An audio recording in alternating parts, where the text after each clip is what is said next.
آپ سن رہے ہیں دیار اردو چینل پر مستنصر حسین تارڑ کی کتاب راکھ، تاریخ لاہور کا مصنف کنہیا لال، ہندی کے کائست باشند شائستہ قوم لال حویلی کے بارے میں خاموش ہے کہ اس کے عہد میں شاید یہ ابھی زیر تعمیر تھی، لیکن اسی نقشے کی ایک اور حویلی کے بارے میں مرقوم ہے کہ حویلی کلو بائی المشہور اہلو والیہ محلہ یکی دروازہ یادگار سلف کہی جاتی ہے۔ عمارت اس کی نہایت مستحکم و پختہ چونا کج ہے۔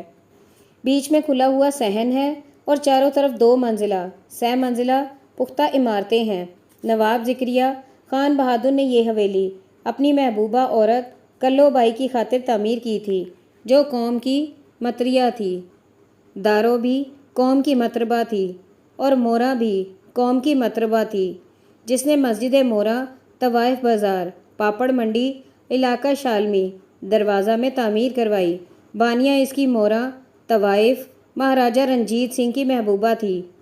بازار پاپڑ منڈی علاقہ شالمی دروازہ میں واقع ہے۔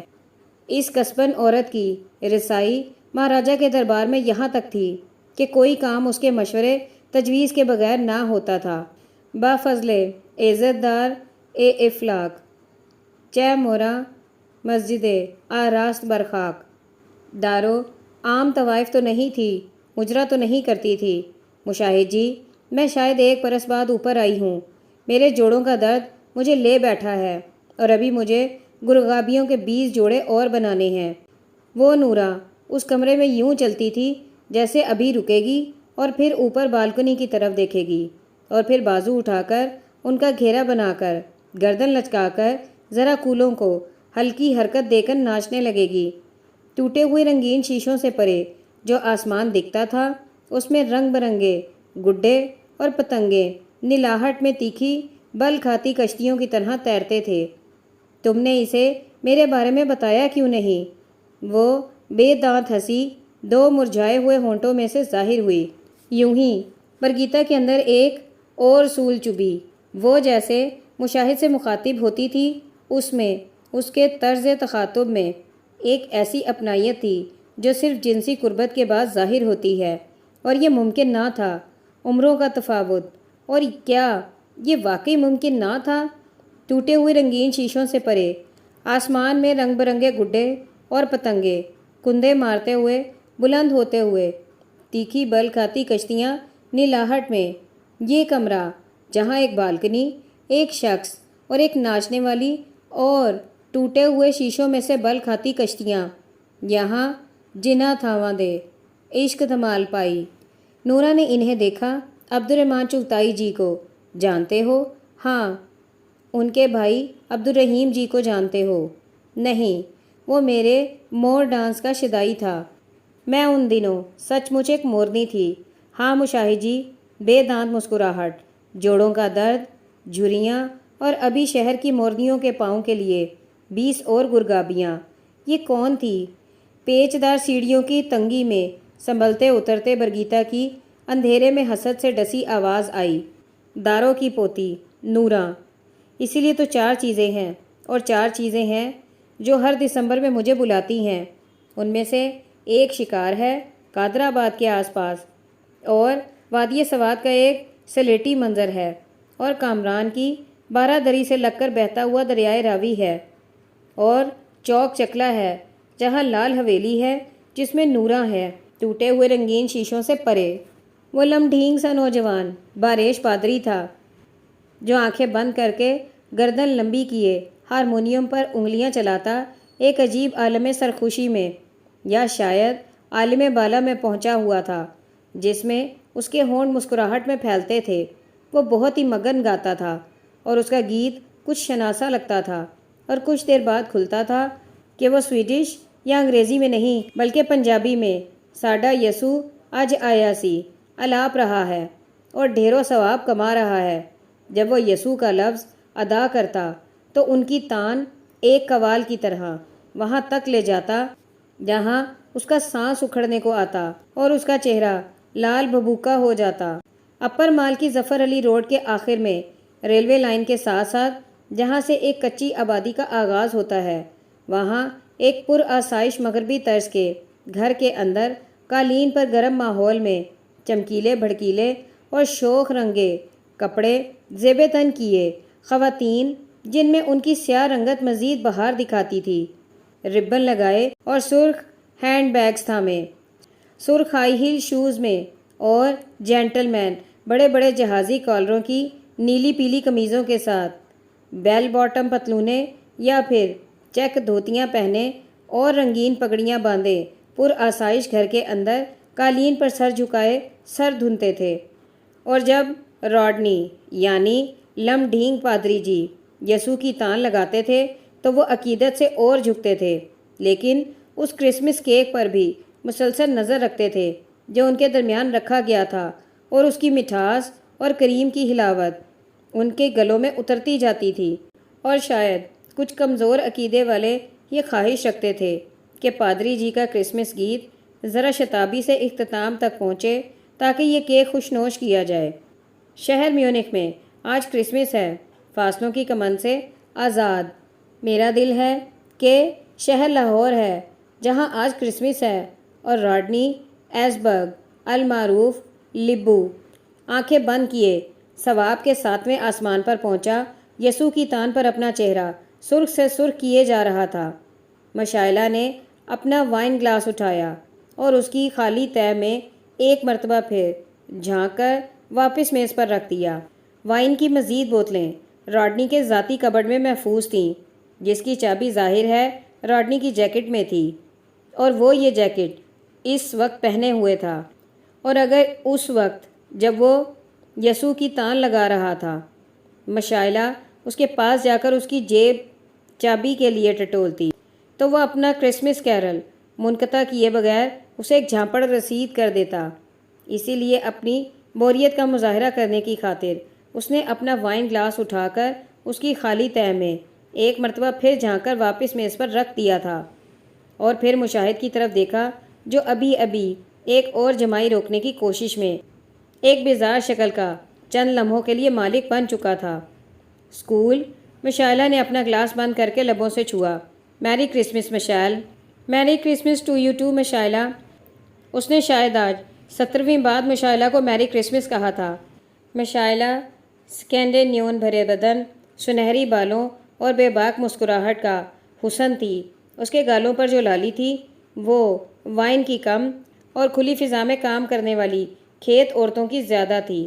وہ موٹاپے سے ذرا ادھر، جہاں جنس کہتی ہے کہ بس ایجاست، بس ذرا ادھر تھی، لیکن سیکنڈینیون اخلاقیات سے کوسوں دور تھی۔ وہ باقاعدہ ایک گھریلو اور باعصمت قسم کی دوشیزہ تھی، یعنی شادی سے پہلے تک، کیونکہ وہ دہلی میں متعین ایک سویڈش مشینری کی اکلوتی اولاد تھی اور چرچ کے برآمدوں میں پلی بھی تھی اور بڑی بھی تھی۔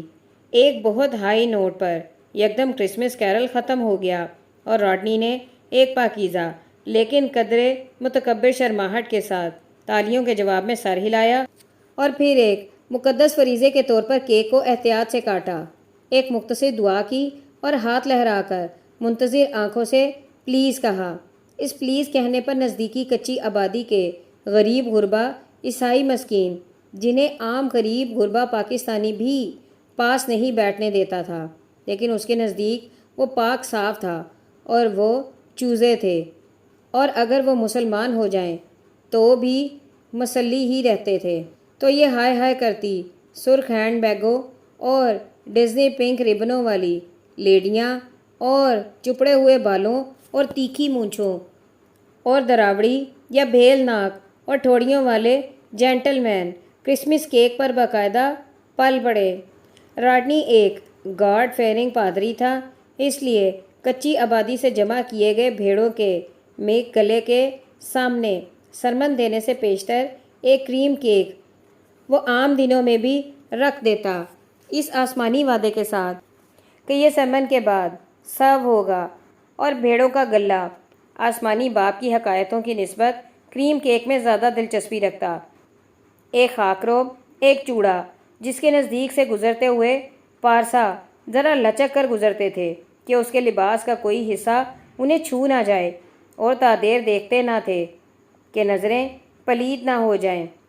اتنی عزت اور اتنے احترام والا شخص اگر کسی صاف ستھرے اور ڈرائنگ روم میں مدعو ہو اور اسے وہ کیک کھانے کا چانس بھی نصیب ہو جسے وہ جھاڑو دیتا ہوا راحت بیکری کے شوکیس میں دیکھ سکتا تھا، اور اگر بالفرض محال اس کی جیب میں اتنی رقم جمع ہو جاوے کہ وہ کیک کھاوے تو کس طرح کھاوے؟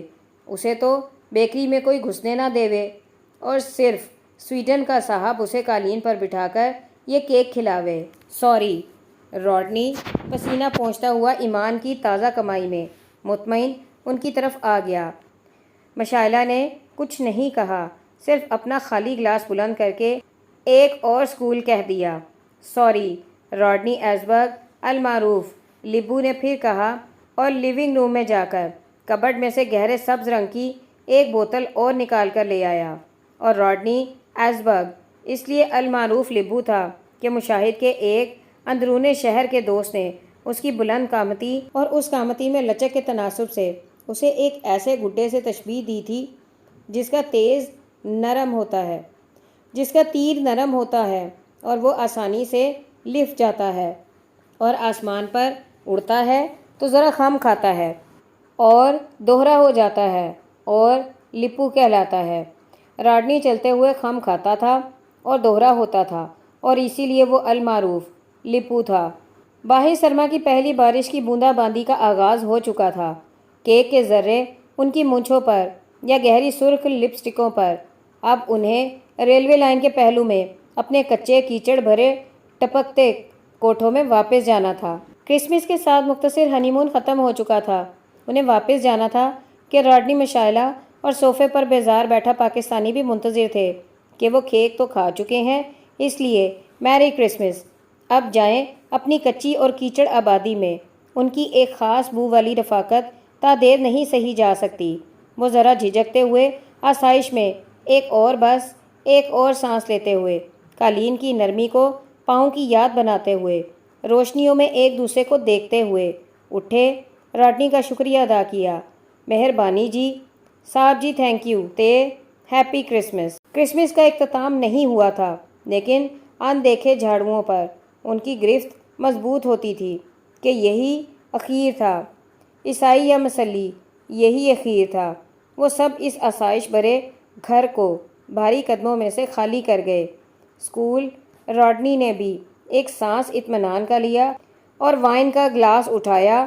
میرے سب سے پہلے پاکستانی دوست کے لیے اسکول، مشاہد نے اپنے سامنے بیٹھے پر اعتماد اور پاپولر پادری کی طرف دیکھ کر کہا، اور صرف ایک برس پیشتر۔